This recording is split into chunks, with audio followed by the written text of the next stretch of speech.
The Crumbling Silver.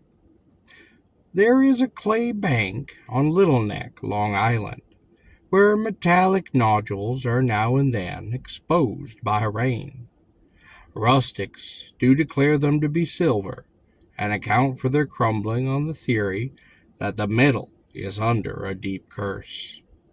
A century ago, the Montauks did mine it, digging over enough soil to unearth those pellets now and again, and exchanging them at the nearest settlements for tobacco or rum. The seeming abundance of these lumps of silver aroused the cupidity of one Gardiner, a dweller in the central wilderness of that island. But none of the Indians would reveal the source of their little treasure.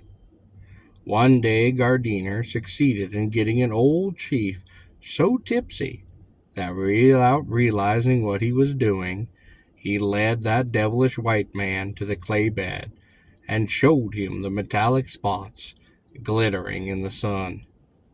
With a cry of delight, Gardiner did spring forward and tore at the earth with his fingers, while the Indians stood by and laughed upon his eagerness. Presently a shade did cross that white man's face, for he thought that this vast treasure would have to be shared by others, and that was too much for his wicked soul to endure. He did want it all.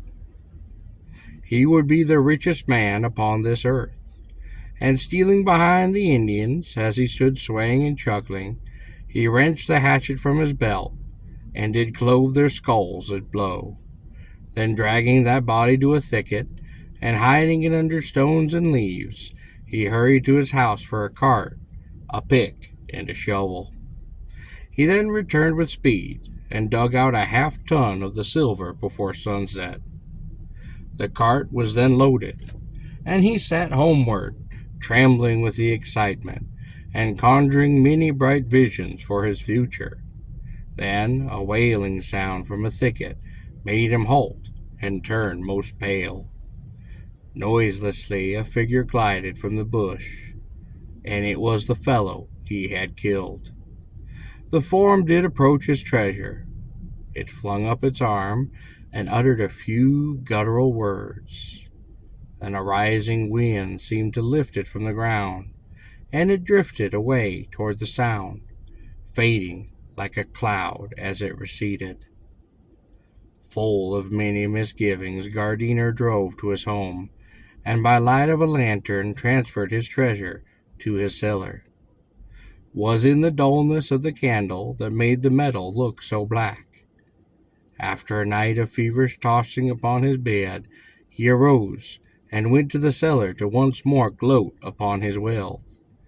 But the light of the dawn fell on a heap of gray wrought dust, a few brassy-looking particulars showing here and there. The curse of the ghost had been of power, and the silver was silver no more.